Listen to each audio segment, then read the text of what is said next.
Welcome to Nazir Fears. Out on the open ocean, where the stars look too close and the water too black, there are things you can't explain. Things that move between decks when everyone's asleep. On a Caribbean cruise in 2018, the security cameras recorded something the crew swore was impossible. It wasn't human, and it wasn't supposed to be there. Story 1.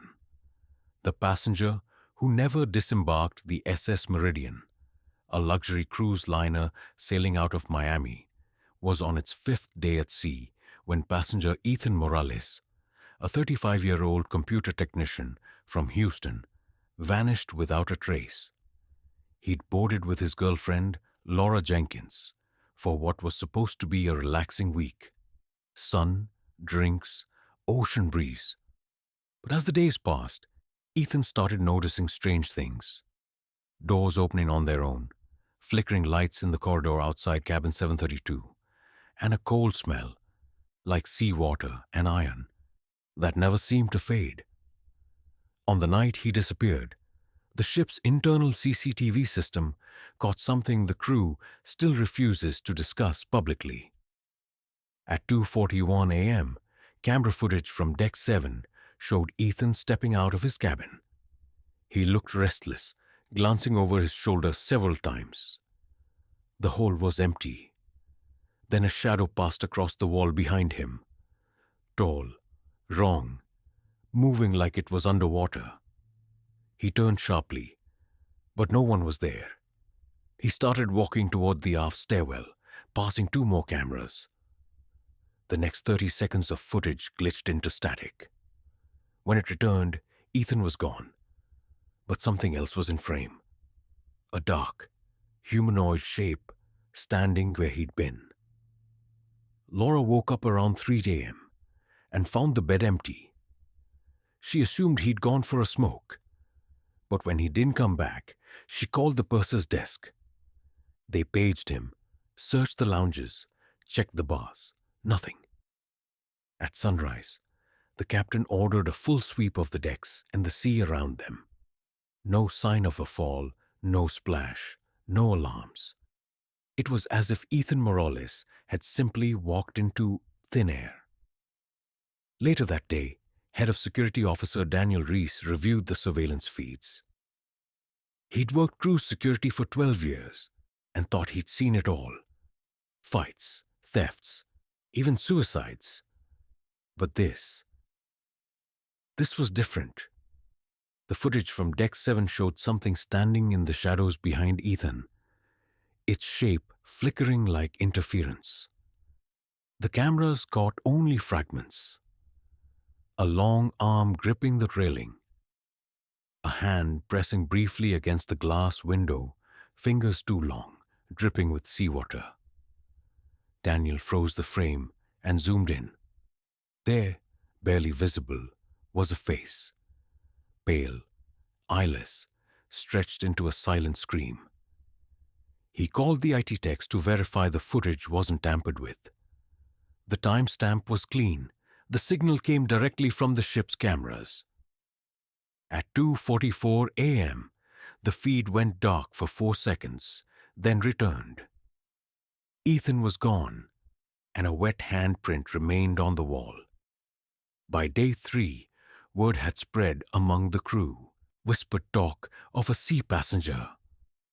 Something that followed ships slipping through cracks in the hull, feeding on fear. A veteran steward named Marta told Laura an old sailor's tale about a drowned passenger from the ship's first voyage who never left. According to her, if you hear knocking outside your cabin door after midnight, don't open it, because it's not someone trying to come in. It's something trying to get out. Laura didn't sleep that night. Around 2:30 a.m., she heard soft footsteps in the hallway, slow and dragging. Then, knock, knock, knock. She froze, heart hammering. The peephole showed nothing. Then, from the floor vent near her bed, came a faint gurgling sound, like someone breathing underwater. Security came running when she screamed. Officer Reese found her shaking in the corner, pointing toward the vent. Inside, there was seawater, cold, fresh, still dripping. The captain ordered that section of the deck sealed off for maintenance. Officially, the crew's log recorded Ethan's case as missing person, presumed overboard. But Laura refused to leave the ship when they docked. She waited at the terminal until everyone else disembarked, insisting Ethan would be the last one off. She wasn't wrong. When they powered down the security grid for cleaning, one final image flickered across the monitors. It showed the corridor outside cabin 732, the same spot where Ethan vanished. The hall was empty, but down the far end, a wet footprint appeared. Then another. Slowly, they walked toward the camera, until they stopped right at the lens. The feed cut to black. The cruise line buried the footage. Officer Reese quit 2 weeks later. The ship's maintenance team replaced every section of pipe along Deck 7, claiming salt corrosion. But even years later, passengers still complain about hearing knocks in the night. 3 knocks just before the ship's clocks hit 2:44 a.m. And if you ever book a cruise out of Miami on the SS Meridian, avoid cabin 732. Because sometimes, when the ship hits open water, the security cameras start to flicker again, and the sea tries to take back what it lost. Story 2. The passenger in cabin 409, Alaska 2019. In the summer of 2019, the MV Northern Star, an Alaskan luxury cruise liner, left the port of Seward, Alaska, on a 7-day voyage north toward Glacier Bay. Among the passengers was Claire Benton, a 41-year-old travel nurse from Oregon, taking her first real vacation in years. She booked a solo cabin, 409, on the lower deck close to the waterline.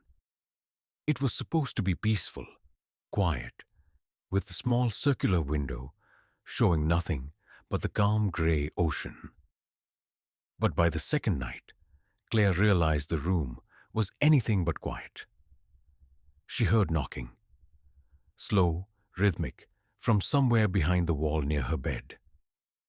It wasn't the creaking of the hull or the hum of the engines. It was deliberate. 3 knocks, pause, 3 more. Like someone signaling from the other side. She reported it to maintenance, and they told her it was probably water pressure from the pipes. She wanted to believe that, until she saw the handprint.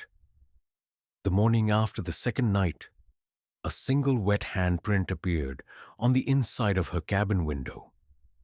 From the outside. Impossible, because that window sat just above the waterline. The print was long, thin, and slightly distorted, as if pressed by fingers, not quite human. She called reception, but when the cleaner arrived, the print had already vanished. That evening, security checked the hallway cameras outside cabin 409. Officer Mark Dillard, a retired Coast Guard investigator, noticed something odd at 2:17 a.m. A pale figure walking barefoot down the corridor, dripping wet, leaving puddles behind. The figure stopped at Claire's door, and then faded. Literally faded, dissolving into static on the screen. Dillard rewound the footage, convinced it was a camera error. But when he zoomed in, he saw something that froze his blood. There was no reflection of the figure on the polished wall paneling, yet the puddles remained. By night 3, Claire hadn't slept in over 24 hours. The knocking grew louder, echoing through the vents. Then came the whispering. Muffled voices, low and wet, like someone talking underwater. She pressed her ear to the vent, trembling. The voice whispered her name. The next morning, she told the purser she wanted to move rooms. The ship was at full capacity, but they promised to find something. That night she packed early, Around midnight, she heard someone walking outside her cabin, barefoot, dragging their feet slowly along the carpet. Then came a faint tapping on the glass window. She froze. That window was facing open sea. The tapping turned to scratching. Panicking, she ran for the door but stopped when she saw water leaking from under it. Not much, just a slow, cold trickle spreading across the carpet. The smell of salt filled the air. She flung the door open, but the hallway was dry. The carpet outside was completely clean, no water, no sound. She stood there for a long time before stepping back. Inside, the door closed behind her, and from the reflection in the mirror, she saw someone standing behind her bed. She turned. Nothing, but the air had changed, heavy and damp. Slowly, she walked toward the mirror again. Behind her reflection, the figure was still there. Closer now. A tall, thin silhouette, its skin gray and slick, its mouth hanging open as water dripped from it in steady drops. Claire screamed, stumbled back, and hit the wall. The lights flickered. Officer Dillard and 2 crewmen ran to the cabin. They found the door locked from the inside. It took 2 minutes to get it open. Inside, no Claire. No sign of struggle. Just water, an inch deep covering the floor, and a suitcase floating slowly against the bedpost.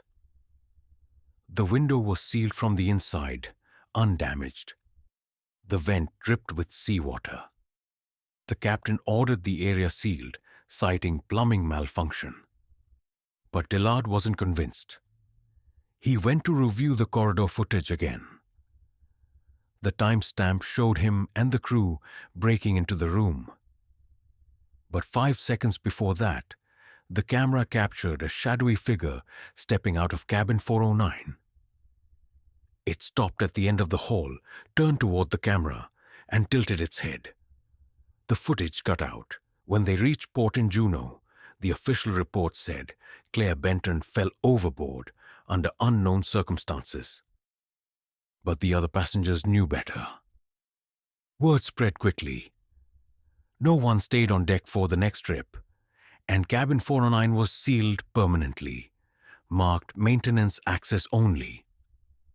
A year later, Dillard left the cruise line and joined a private security firm.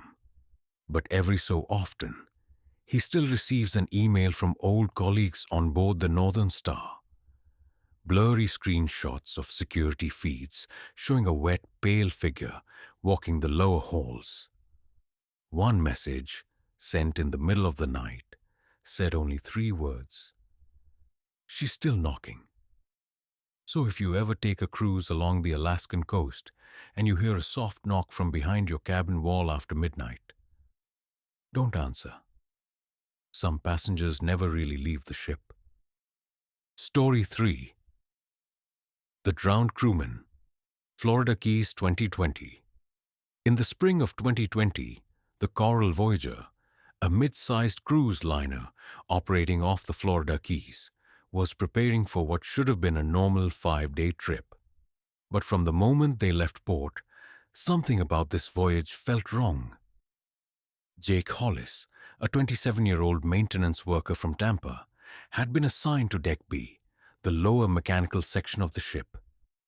He'd worked the job for 2 years, easy shifts, quiet nights. Until this one, on the second day out, during a late-night inspection, Jake radioed the bridge to report a leak in the ballast compartment. His voice sounded calm, but there was static in the background, like rushing water and faint whispering. When security replayed the tape later, they realized Jake never called back. The next morning, his supervisor found Jake's tool belt hanging from a railing and his flashlight submerged in a puddle of seawater. Deep below deck, in an area that was bone dry just hours earlier. The ship's engineers ran a full inspection. No leaks, no damage. But security footage told another story. At 1:13 a.m., the hallway camera outside the ballast compartment showed Jake walking toward the bulkhead door. He turned to look behind him twice before unlocking it and stepping through. Then the door slammed shut. The camera caught the flash of movement. Something pale, low to the ground, slipping past him just before the door closed. A wet handprint appeared on the steel seconds later. The timestamp kept rolling, but Jake never came out. Chief Officer Linda Greaves was the one who first noticed the pattern. Every night after Jake vanished, the same hallway camera glitched at exactly 1:13 a.m. The lights flickered, the lens fogged up, and water droplets appeared on the floor, always in the same shape. Footprints bare, human-sized, walking towards the engine room. The cleaning crew swore the prints came from nowhere. The corridor was sealed, with no exterior access. By day 4, rumors spread among the staff. The older crewmen talked about a tragedy from years earlier. A worker who drowned during the Coral Voyager's construction after a ballast tank flooded unexpectedly. His body was never recovered.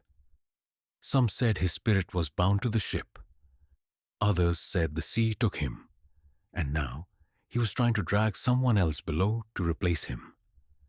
That night, Linda ordered security to monitor the cameras live from the control room. At 1:13 a.m., just like before, static hit every screen on Deck B. The water sensors in the compartment spiked for 20 seconds, then went silent. When the feed returned, they saw something standing in the corridor. It wasn't Jake. It was tall, soaked, its uniform clinging to its frame, and its head tilted at an unnatural angle. The thing looked directly into the camera. Its mouth opened, and water poured out, gallons of it, flooding the floor before the feed cut to black. The crew rushed to the location, but the compartment was dry. Not a drop of water anywhere. And yet every tool on Jake's workbench was dripping wet. His name tag, rusted and bent, was lying on the floor. The ship returned to Miami 2 days later. Official report: accidental fall into the sea, presumed drowned, but the truth stayed locked in the hard drives of the Coral Voyager's surveillance system. Officer Greaves transferred to another vessel months later, but she kept a copy of the footage. When she replayed it frame by frame, she noticed something no one else had caught before. When Jake first entered the corridor, his reflection in the glass wall behind him was already gone. Today, the Coral Voyager still sails under a new name and a fresh paint job. But the lower decks remain sealed to passengers due to structural repairs. Crew members whisper that during night shifts, you can still hear someone banging from the other side of the bulkhead. 3 slow knocks, followed by the sound of water dripping from the ceiling. And if you ever see water pooling where it shouldn't be, don't look too closely. Because on the Coral Voyager, the cameras might be watching something that isn't supposed to exist. Welcome back to Nazir Fears.